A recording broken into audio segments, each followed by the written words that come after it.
How will we power our future? Can we create a healthy and clean economy?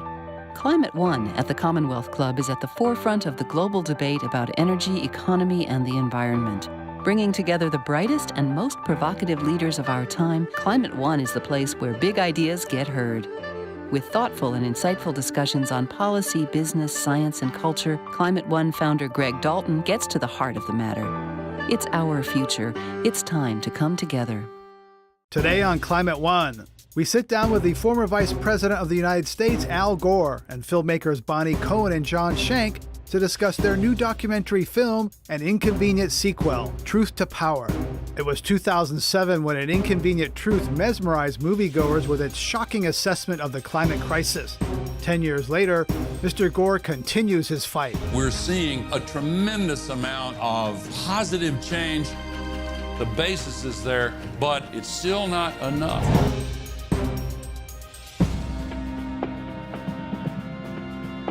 Ten years ago, when the movie An Inconvenient Truth came out, the single most criticized scene in that movie was an animated scene showing that the combination of sea level rise and storm surge would put the ocean water into the 9/11 memorial site, which was then under construction.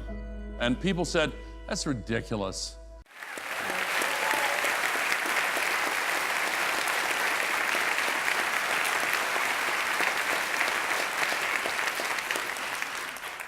Vice President Gore, I watched An Inconvenient Truth, and then I watched An Inconvenient Sequel, and it seems to me that in the first movie, you were speaking from your intellect, lots of facts, and in this one, you're speaking much more passionately from your heart. Is that true? I don't know. There's an old song written in Nashville by Chris Christopherson, sung famously by Janis Joplin, with the line, freedom's just another word for nothing left to lose, so maybe that applies, but it's also down to the incredible skill that Bonnie and John have with the cinema verite style. You know, if they asked to follow you around with cameras for 2 years of your life, talk to me first. It actually was a wonderful experience, but when I saw their first rough cut, I was really and truly astonished at a lot of the things that were on film where I had actually forgotten that they were around, because they were always around. And so I give the credit to them for how great the movie is. I'm biased, but I think their talent is just really awesome. Really is in some ways. Rarely are sequels better than the first one. I think this is one of those examples. Bonnie Cohen, so how did you get him to open up? How did you convince him you could follow the vice president around for 2 years? And Well, I can't give away those secrets. I'd have to, I don't know what I'd have to do to you. When we first went to meet Al in Nashville, at his home in Nashville, and he was incredibly gracious Southern gentleman that he is, and then proceeded to show us the 10-hour version of his slideshow, which is, if you know the slideshow, it has kind of an accordion effect. It can expand and contract and expand further. And if you give Al the opportunity, which we did because we needed to know everything, we got the full whack. So it was quite an experience. It was a life experience that we will never forget. And we were going to be filming during the presidential campaign in this country. We were going to be filming in the run-up to the Paris Climate Conference. And so once we kind of established together that the way to go about this next film would be to do kind of a behind the scenes of the rock show with Al Gore, we had to convince Al. It didn't take long this is a very media savvy individual we're dealing with here. And I think Al, correct me if I'm wrong, I think Al understood very early on that those kinds of the authenticity of those scenes would be undeniable.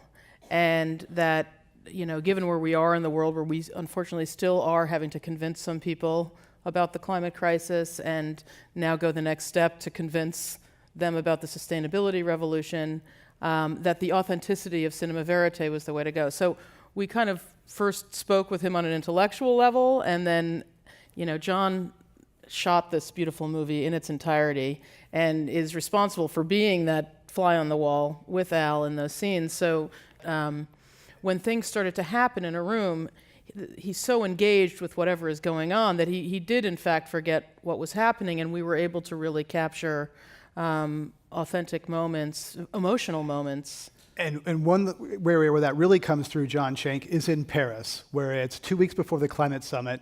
Vice President Gore is doing this 24-hour kind of video, and then something happens. Set the scene for us in Paris. Yeah, a couple of weeks before the Paris climate conference that was to take place in December of 2015, Al went to Paris in late November with the Climate Reality Project with the idea that he was going to do a 24-hour broadcast around the world to raise awareness specifically for how important Paris was in environmental history. And we were kind of gearing up to film for 24 hours straight. Al was gearing up to stay up 24 hours and do broadcasts. By the way, this guy brings a whole new level of energy. If you are going to follow him around for 2 years, just be careful what you're getting into, because there were many days when we were ready to hang it up and he was still going, and we had to keep filling, just given how much energy he has. Anyways, we were there, and that day happened to be the fateful day of the terrorist attacks that occurred in late November 2015. We were under the Eiffel Tower in the middle of the city, and we started hearing sirens and ambulances and police cars going by, of course wondering what the heck was going on. Everybody had their cell phones out, and you see in the film this drama unfold. Essentially, you as the viewer find out, as we found out that night, what occurred. And the interesting thing that happens is that, people get very scared, of course. We really viewed it as kind of a key moment in the plot of the film, because Al, rightly so, identified this as an important moment where the media doesn't always connect the dots between current events that happen in the world. And of course, Al steps up and gave an incredibly emotional speech that night, kind of helping to comfort the French crew and telling the French that the Americans stood with them in that time of difficulty. But then kind of goes on to talk about the human condition and how it's in difficult times that people bind together. And it set a very kind of somber and serious but proactive tone going into the Paris climate negotiations, which happened 2 weeks later in Paris. Then Vice President Gore, there was a change to the film. There were some changes when President Trump took office. Almost choked on that. It's a little hard to... So tell us how that changed your thinking and how it changed the film, and changed a lot more. Well, Bonnie and John and I had talked numerous times during 2016 about the fact that we really did not know for sure how the election was going to come out, and whoever was elected, what that person would do on climate. Of course, there was a stark choice, but third, we didn't really know how those events would feel after they settled in. So they wisely made the decision to wait in order to finish the film until we really knew what was going to happen, what had happened, and how it was going to feel. And actually, we knew that even after the festival premiere at Sundance, that there would have to be changes to the movie to incorporate the new elements of the narrative as they were unfolding. And a lot of that is really pulling out from the Paris Climate Accord. You issued a statement on that. That's part of the movie. How do you think the pullout from the Paris Climate Accord is going to affect that accord? Yeah, I was really worried when Donald Trump made his statement. I had tried hard to convince him in personal conversations, starting in Trump Tower during the transition, continuing in the White House, to stay in the Paris Agreement. I really did think there was a chance he would come to his senses, but I was wrong about that. But when he did make his speech, I was deeply concerned that other countries might have used it as an excuse to pull out of the Paris Agreement themselves. but I was immensely gratified when almost immediately afterward the entire rest of the world redoubled their commitment to the Paris Agreement. Almost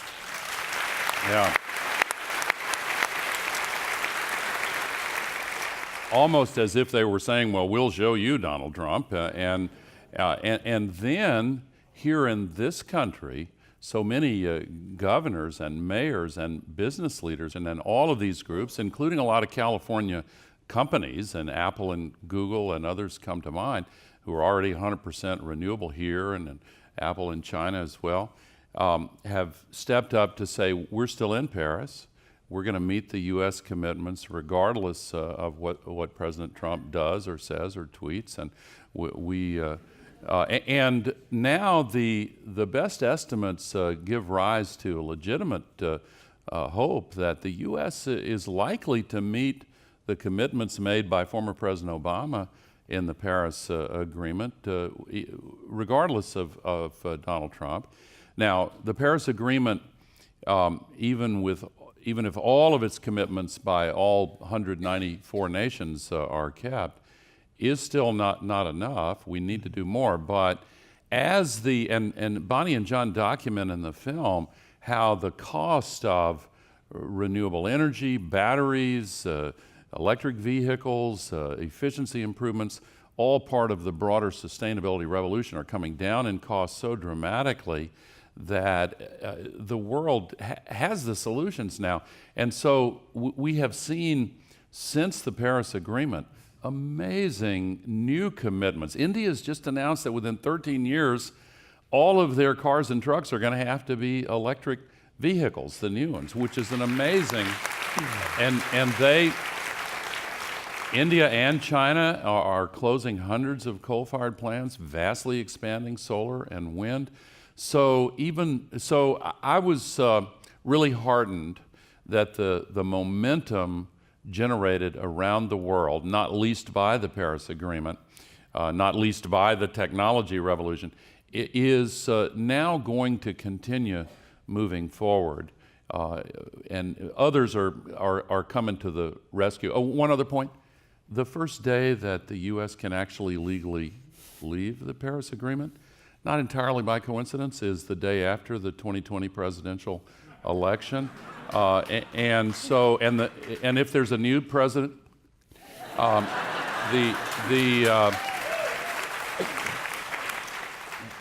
a new president can simply give 30 days notice and rejoin the Paris Agreement. So we're gonna win this. The remaining question is whether we'll win it in time.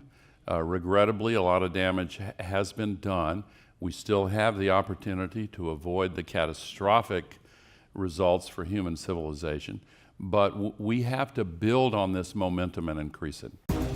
Coming up next on Climate One, we'll hear more from former Vice President Al Gore, including his thoughts on climate deniers, collusion, and how far he's come in the last 25 years fighting the climate crisis. Some people who are not often part of this climate conversation are people in the right, people in Tea Parties, the Tea Party, and there's a co-founder of the Tea Party movement named Debbie Dooley, who you know, and she loathes Hillary Clinton. She loves Donald Trump. She doesn't think Russia collusion is a big deal. Let's hear what she has to say, some surprising things she has to say about clean energy and fossil fuels.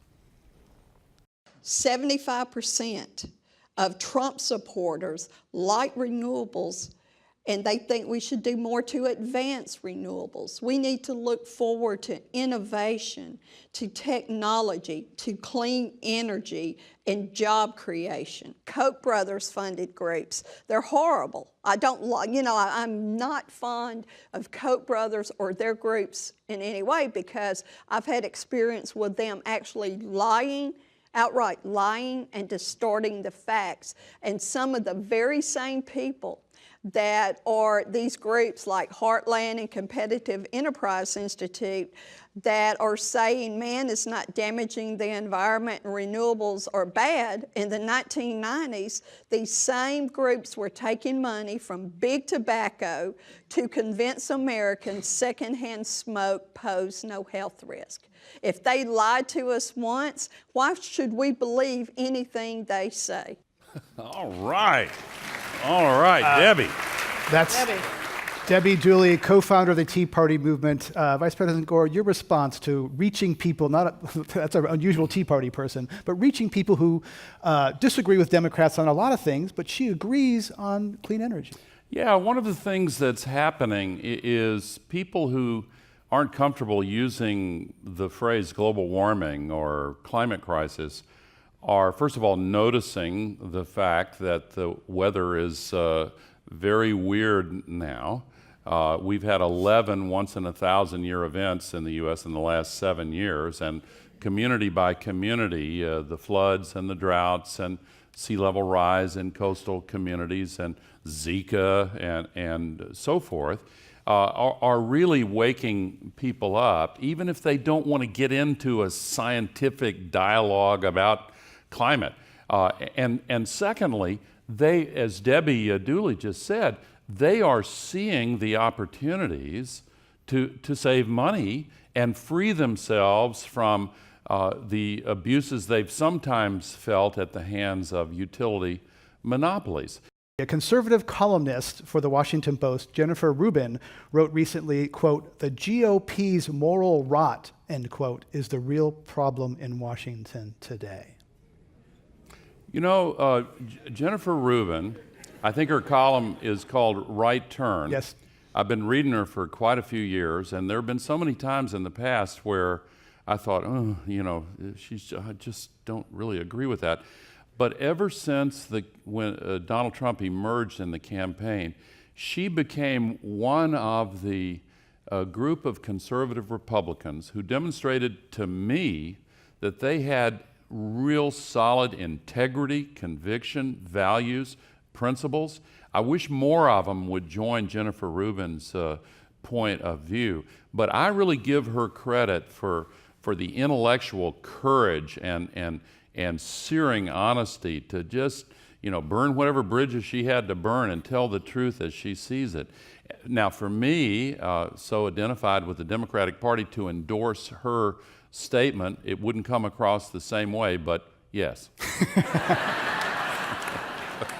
Do you agree or disagree? Facts often don't change people's minds.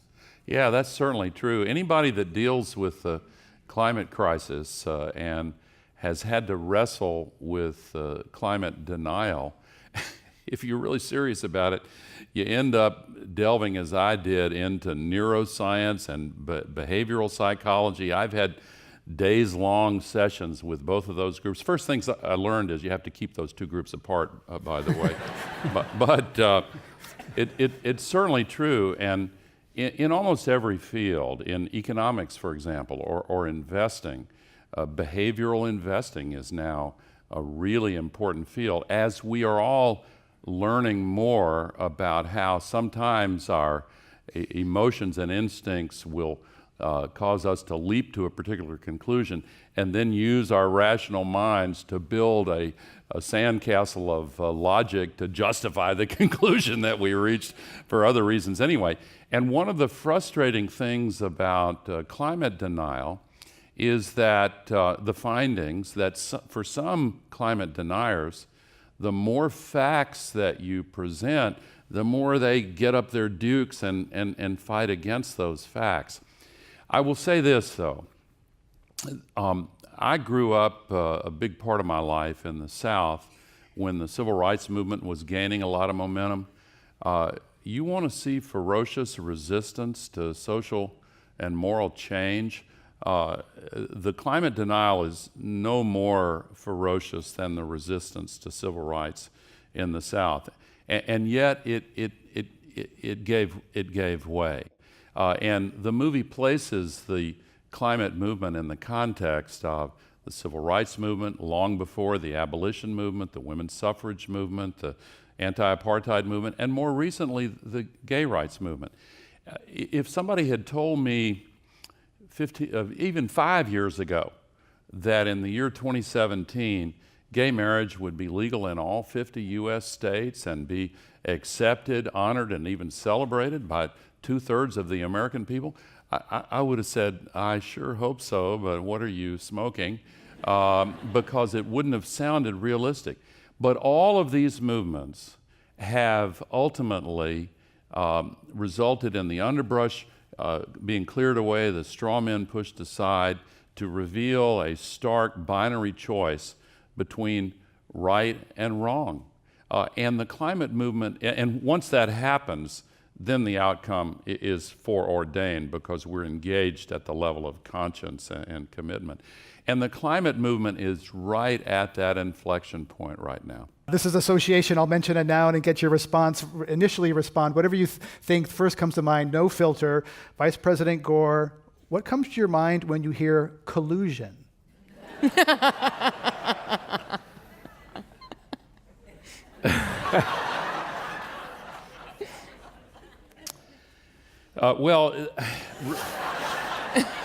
When you say no filter, I spent a lifetime in politics. I mean, it's hard for me to remove the filter. But that's over now. First, do no harm. I don't want to say what really comes to mind.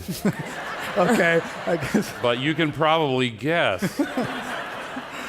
All right, we'll take that. More seriously, I think the next few months are going to be a real challenge for our country, and we best gird ourselves for it.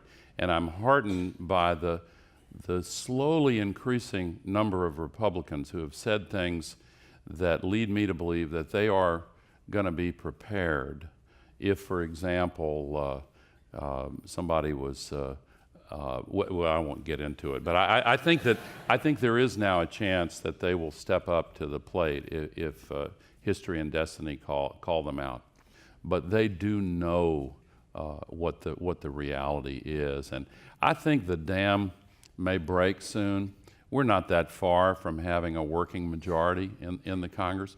The Senate just defeated Trump's repeal of the methane rule. A number of Republicans have joined the so-called Noah's Ark caucus in the House of Representatives, and the name comes not only from the story of the deluge, but from the fact that they have to join 2 by 2, one Democrat, one Republican.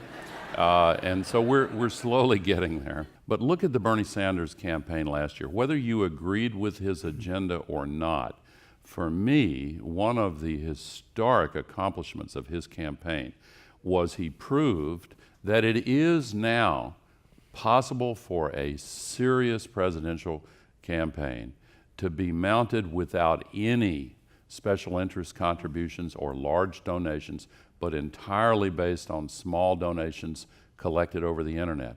I think that as we move further into the internet and social media era, we do have a chance of resurrecting the vitality of our democracy, lifting the role of reason and discourse and logic and best available evidence. And I really think that a lot of work needs to be done to transition the institutions and forms of our democracy into the digital world in order to once again bring the dream of our founders back to life. Well, we have to wrap this up. I want to ask you, Vice President Gore, looking back to Earth in the Balance, I want to quote you from Earth in the Balance, which I listened to the audiobook this weekend. And for anyone who's involved in the climate, it was very extremely prescient for the things that was 25 years ago. But you opened that saying, quote, "Looking for a map to guide me on this journey, I reluctantly concluded that I had to look inside myself and confront some difficult and painful questions about what I am really seeking in my life and why. The search for the truths about this ungodly crisis and the search for truths about myself have been the same search all along." Yeah. Thank you for quoting that. There's a great South American poet named Antonio Machado who wrote a famous line, "Traveler, there is no path. You must make the path as you travel." This challenge is unprecedented. We've quadrupled population in the last 100 years. The technology revolution has given us tools that are infinitely more powerful than anything our grandparents could have imagined, and the short-term thinking with which we view the future consequences of present actions really blinds us to the full range of what we're doing and what it causes. So we do have to fall back on what's most important to us and shake off the distraction of modern culture, connect with one another on a human level, think about our grandchildren and the kind of world we want to leave to them, realize that when they are our age, they'll be asking one of two questions. Either if they face, the horrendous apocalyptic consequences the scientists are now warning would occur if we did not take hold of this, if they might ask justifiably, what were you thinking and how could you have ignored our lives in the future? But if they live in a world with a sense of renewal, with tens of millions of new jobs being created, solar jobs are now growing 17 times faster than all other jobs in the economy. If they live in a world that is righting itself and restoring an environment that is conducive to the flourishing of humankind, I want them to look back and ask, how did you find the moral courage to rise up and shake off the lethargy and distraction and do what's right? And maybe part of the answer will be that in the summer of 2017, we listened to the Commonwealth radio show that Greg was hosting.